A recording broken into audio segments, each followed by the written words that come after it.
Read a second time. I call the member for Shortland. Thank you, Mr Deputy Speaker. Labor supports this bill but is moving a second reading amendment as follows. And I move that all words after that be omitted with a view to substituting the following words. Whilst not declining to give the bill a second reading, the House notes that Australia's official development assistance investments are an important way of advancing Australia's interests, projecting our values and tackling global poverty. 2. Expresses concern that successive since 2014 coalition governments have cut $11.8 billion from the foreign aid budget, with the result that Australia's ODA investments are now at a record low as a share of gross national income. 3. Agrees that active and engaged participation in multilateral institutions, including multilateral development institutions, is essential for advancing Australia's interest in a stable, secure and prosperous international environment. And 4. Expresses concern that the Prime Minister's recent public attacks on global institutions are contrary to Australia's interests in an international rules-based order supported by multilateral institutions which promote economic growth, global security and human development. Mr Deputy Speaker, Labor supports the Official Development Assistance Multilateral Replenishment Obligations Special Appropriation Bill 2019. This bill provides a special appropriation to enable the Australian government to meet its commitments to replenish a range of multilateral development funds over coming years.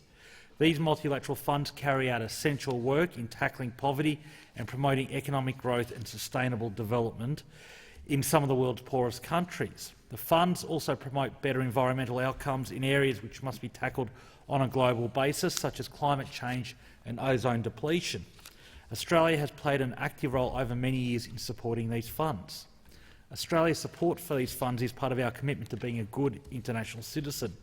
It is one of the ways Australia contributes to global economic and social developments and to tackling international environmental challenges. Labor is a strong supporter of Australia's international development program. Labor is also a strong supporter of the international rules-based system and the multilateral institutions which are at the heart of the system. Mr Deputy Speaker, foreign aid is needed to help lift people out of poverty, suffering and despair. The challenge of tackling poverty remains urgent despite remarkable progress over the last quarter century. More than 1 billion people have been lifted out of extreme poverty since 1990. Yet more than 700 million people around the world still live in extreme poverty, surviving on less than $1.90 a day US. And nearly half the world's population lives on less than US $5.50 a day.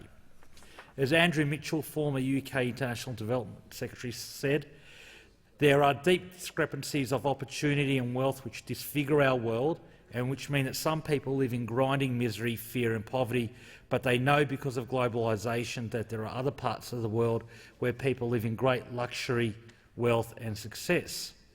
Consider what these levels of grinding poverty and economic underdevelopment mean in human terms.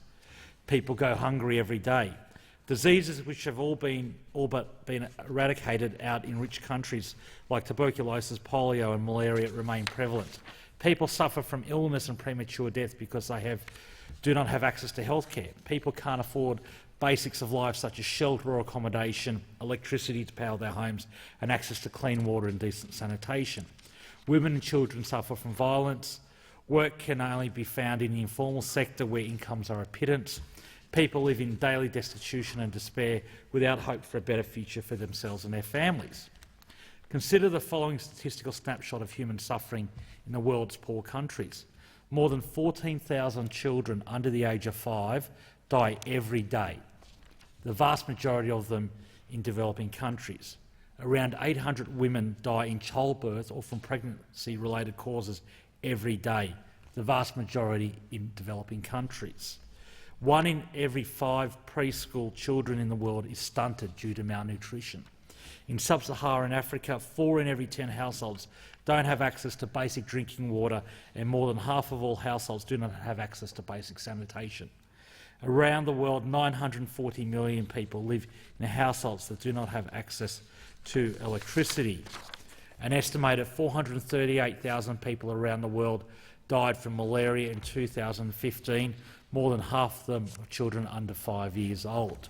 1 in 5 children in the world live in combat zones, and for every 1 combatant killed in war between 2013 and 2017, 5 children died.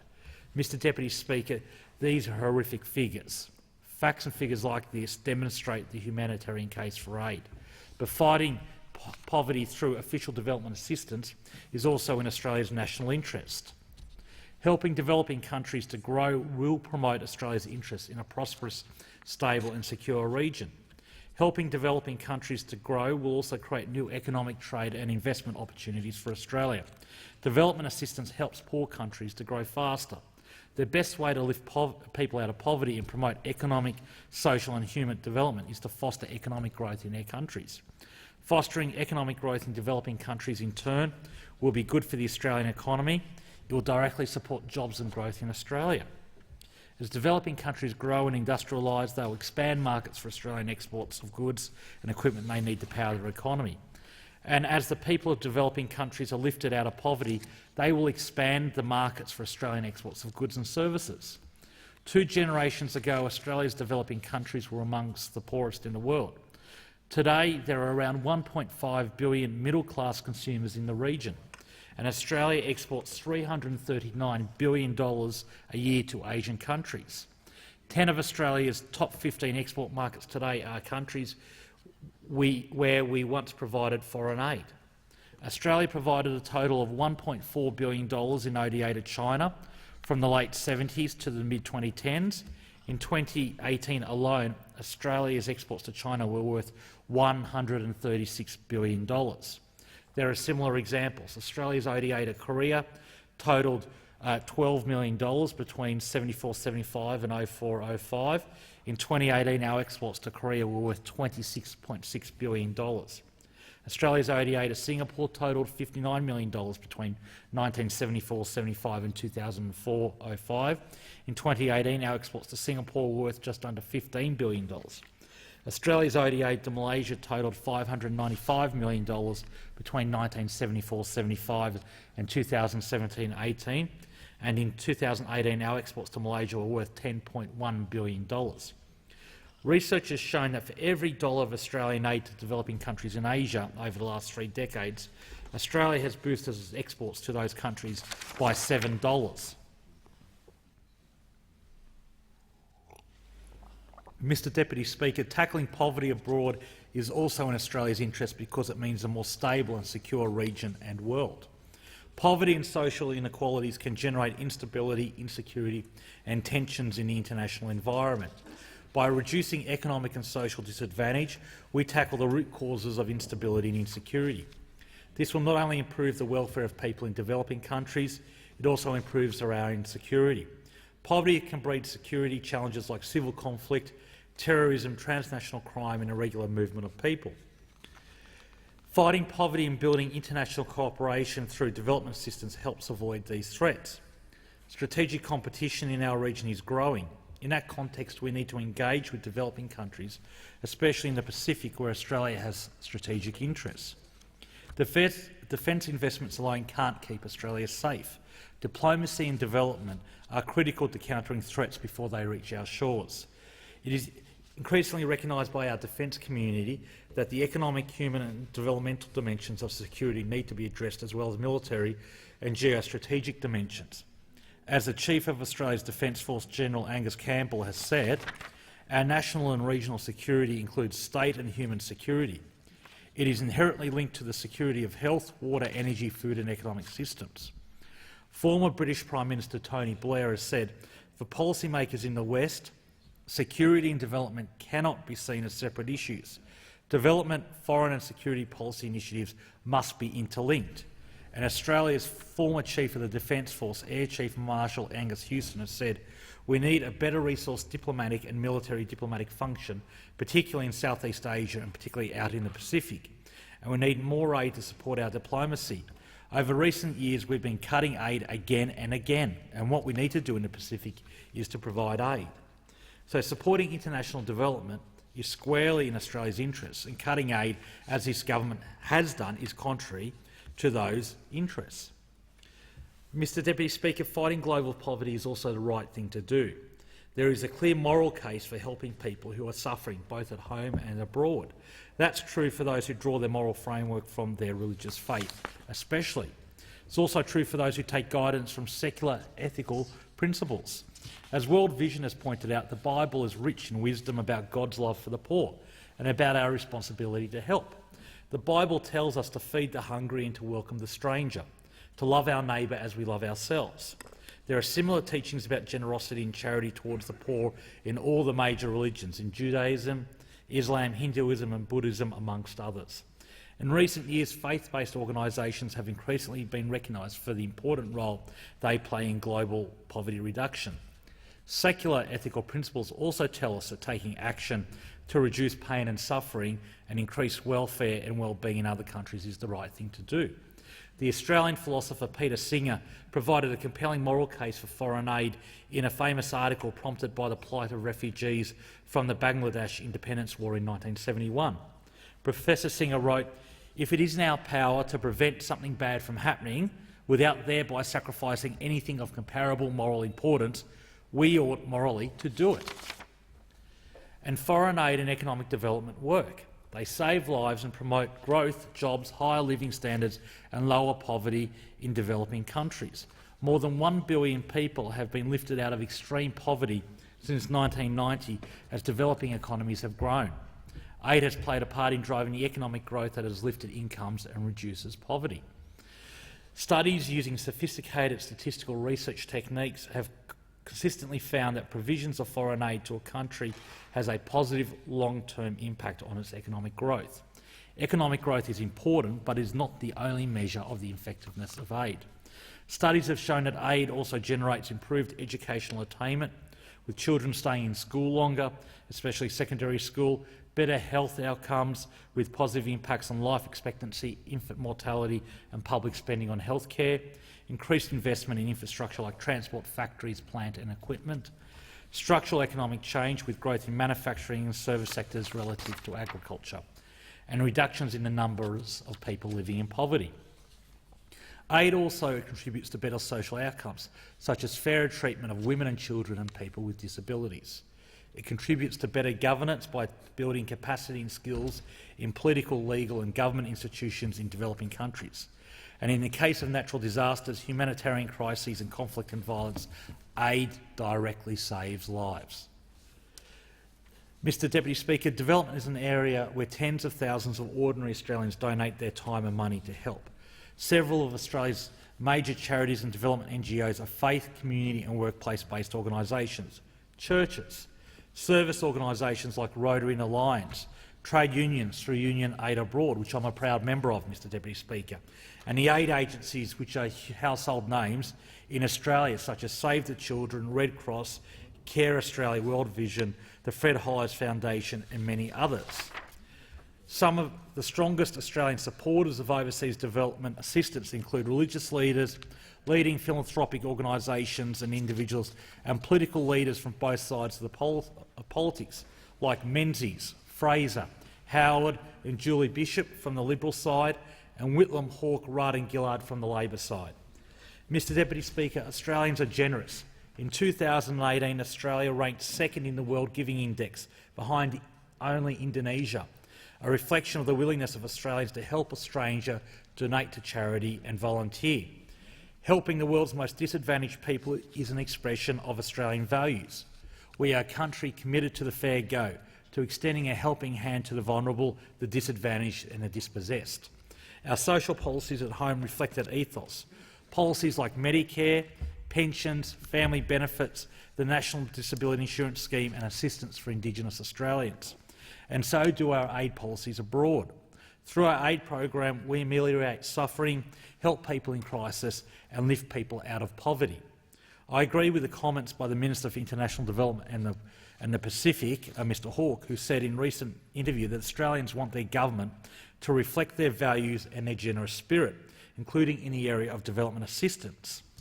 Our international development programs and our participation in multilateral development institutions are an expression of our values as Australians, values of generosity, fairness and decency.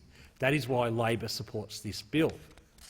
Through this bill, the Parliament will provide the Executive Government with a special appropriation from the Consolidated Revenue Fund for the purposes of meeting Australia's commitments to a range of multilateral development funds. Mr Deputy Speaker, I would like to provide the House with some detail about each of the multilateral funds covered by this bill's special appropriation. First, there is the International Development Association. The International Development Association is the World Bank's development arm. The International Development Association reduces poverty by providing loans and grants for people that boost economic growth, reduce inequalities and improve people's living conditions. It is one of the largest sources of assistance for the world's poorest countries and is the single largest source of donor funds for basic social services in these countries.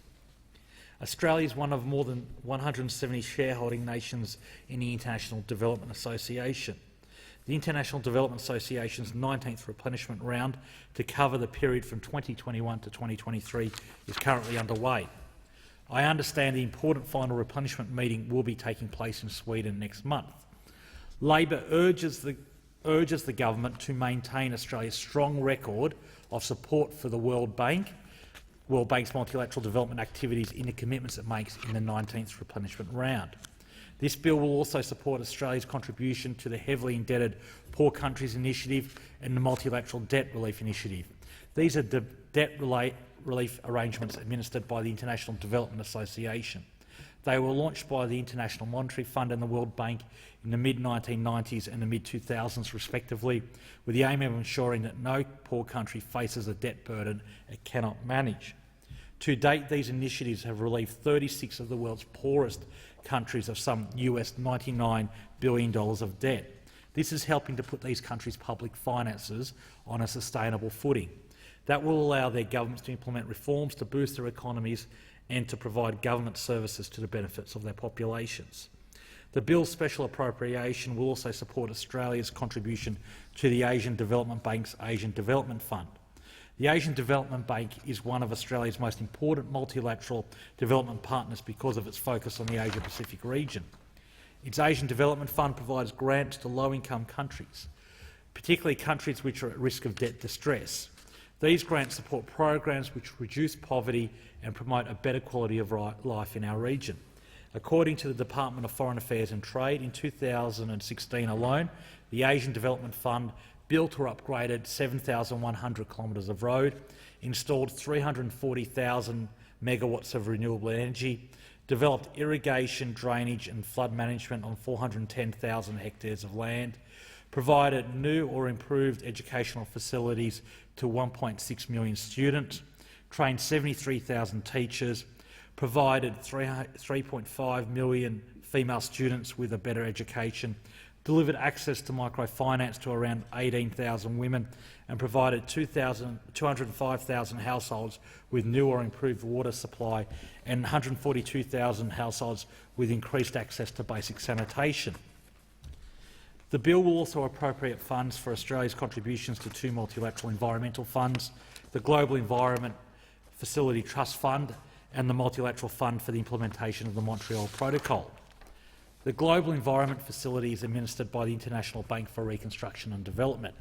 It was established in the lead-up to the 1992 Rio Earth Summit to help tackle environmental challenges such as biodiversity, land degradation, water management, sustainable management of forests and climate change. The facility provides funding for developing countries and economies in transition to help them meet the objectives of international environmental conventions and agreements. It plays a significant role in tackling climate change by helping developing countries to shift towards low-emission and climate-resilient development. The Multilateral Fund for the Implementation of the Montreal Protocol provides funds to assist developing countries to phase out the use of substances which deplete the Earth's ozone layer. Australia has supported the 6 funds covered by this bill for many years. Indeed, for many decades in the case of the International Development Association and the Asian Development Fund, and this support has long been bipartisan in nature. Australia's commitment to the World Bank goes back to the international financial architecture adopted in the aftermath of the Second World War and the Chifley government's 1947 decision to support the Bretton Woods institutions. Australia became a founding member of the Asian Development Bank in 1966 under the Holt government. Australia became one of the first countries to ratify the Montreal Protocol on ozone-depleting substances under the Hawke government in 1987, and the Howard government committed Australia to the heavily indebted Poor Countries Initiative in the 1990s and to the Multilateral Debt Relief Initiative in 2005. Australia's funding commitments to multilateral development institutions are typically renewed every 3 to 4 years in replenishment pledges. These replenishment pledges often commit Australia to providing annual funding over several years. In the case of the Multilateral Debt Relief Initiative, for example, I understand Australia has committed to make annual funding contributions out to 2044. The extended nature of these commitments is why it is appropriate for a Parliament to make a special appropriation. An ongoing special appropriation will better align with the multi-year timeframes of Australia's commitments to these funds than annual appropriations. Accordingly, Labor supports the passage of this bill. However, we do wish to take this opportunity, Madam Deputy Speaker, to raise our concern with the Coalition's government cuts to Australia's aid budget and to raise our concerns with the Prime Minister's undermining of Australia's role in multilateral institutions. We have moved a second reading amendment which notes that Australia's official development assistance investments are an important way of advancing Australia's interests, projecting our values and tackling global poverty. Given the importance of Australia's ODA program, our second reading amendment goes on to express concern that the Abbott, Turnbull, Morrison coalition governments have slashed Australia's foreign aid budget, shamefully so. Since it came to office in 2013, this government has made massive cuts to Australia's foreign aid, cuts totalling $11.8 billion. Australia's aid spending is now $1 billion a year lower than it was under Labor. In real terms, it is $1.5 billion lower. That is a national disgrace.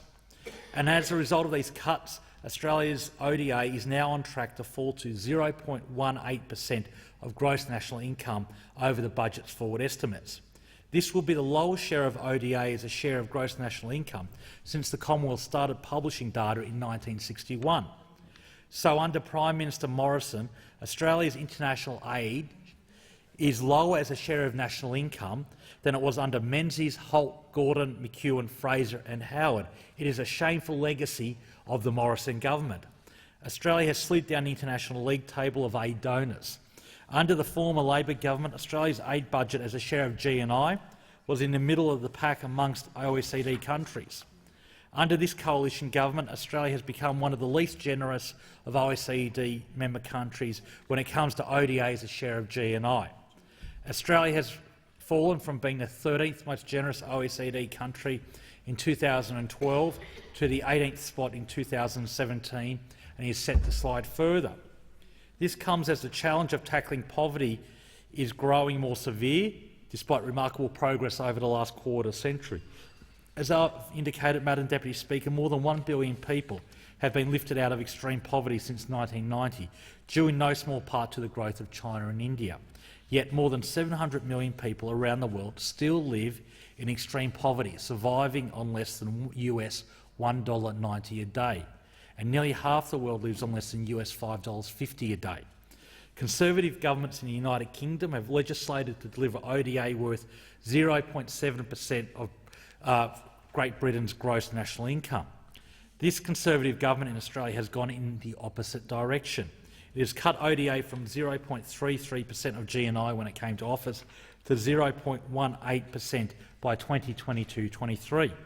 These cuts have been contrary to Australia's interests in promoting economic development and the prosperity, stability and security that economic development brings. The cuts are harming our international standing and our bilateral relationships. They are at odds with Australia's values as a generous nation, and they are hurting some of the poorest people in the world. Labor's second reading amendment goes on to raise our concerns about the government's undermining of Australia's engagement with multilateral institutions. There is a fundamental mismatch between the reality of this bill and the rhetoric indulged in by the Prime Minister.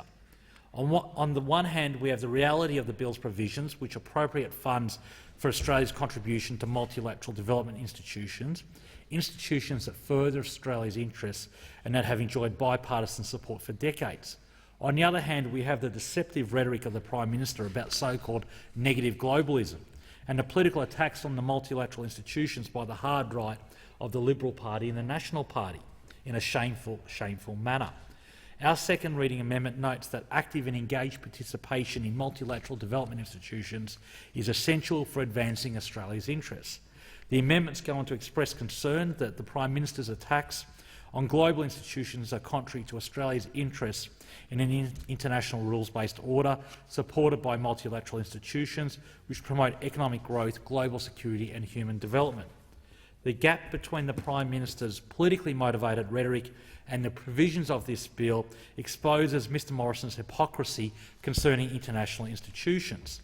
The Prime Minister is out there in the public arena undermining Australia's commitment to multilateral institutions with his rhetoric about negative globalism.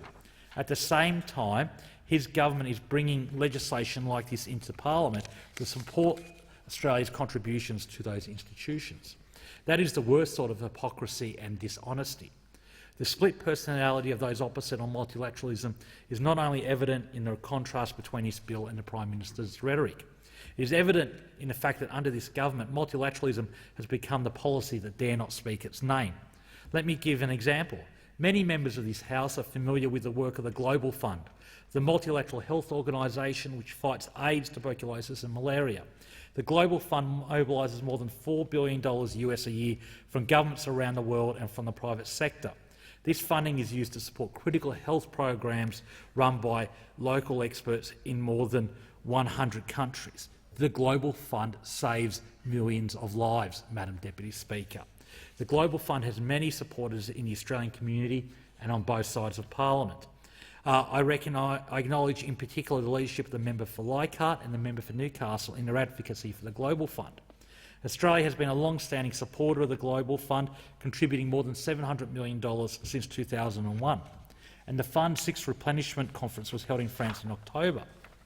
The replenishment conference secured pledges of US $14 billion over the next 3 years to step up the fight against these deadly epidemics that must be brought under control. The Global Fund does great work saving the lives of thousands, if not hundreds of thousands of human beings every year.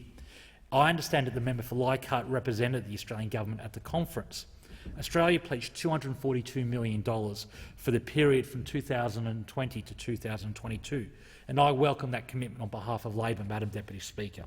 Yet I find it bizarre that the government doesn't want to talk about this pledge. It's a $242 million commitment by Australia to support work that will save countless lives around the world, funding that will prevent suffering from AIDS, stop children from dying from malaria and tackle tuberculosis, which is prevalent in some of our nearest neighbours, such as Papua New Guinea. That's the kind of good news ministers usually want to promote, not to hide. Yet the government has not said a word about its new commitment to the Global Fund. The Minister for Foreign Affairs and the Minister for International Development haven't even issued a media release. There hasn't been a tweet or a Facebook post seen by the public. Is it because the government is incompetent, Madam Deputy Speaker, or is it because it was politically unacceptable to tell the public that the government was contributing to a multilateral institution called the Global Fund at the same time that the Prime Minister was criticising multilateral institutions and negative globalism? How churlish is that, Madam Deputy Speaker, I ask you? It's just another example of the Prime Minister's dishonest approach, playing political games rather than developing plans to tackle the important issues for the future. And that's why Labor is moving this second reading amendment, to call out this government's inconsistency and hypocrisy, to hold it to account for its cuts to Australia's aid budget, and to highlight the negative impacts of the Prime Minister's attempts to undermine the public support for multilateral institutions. Labor welcomes this bill because it will support Australia's continuing participation in multilateral development institutions. Unlike the Prime Minister, who says one thing while doing another, Labor is proud of Australia's support for multilateral development institutions, and we are committed to Australia's foreign aid investments. That's because we know that strong international development program and active engagement in global institutions will advance Australia's interests in a stable, secure and prosperous international environment, and I commend the bill to the House.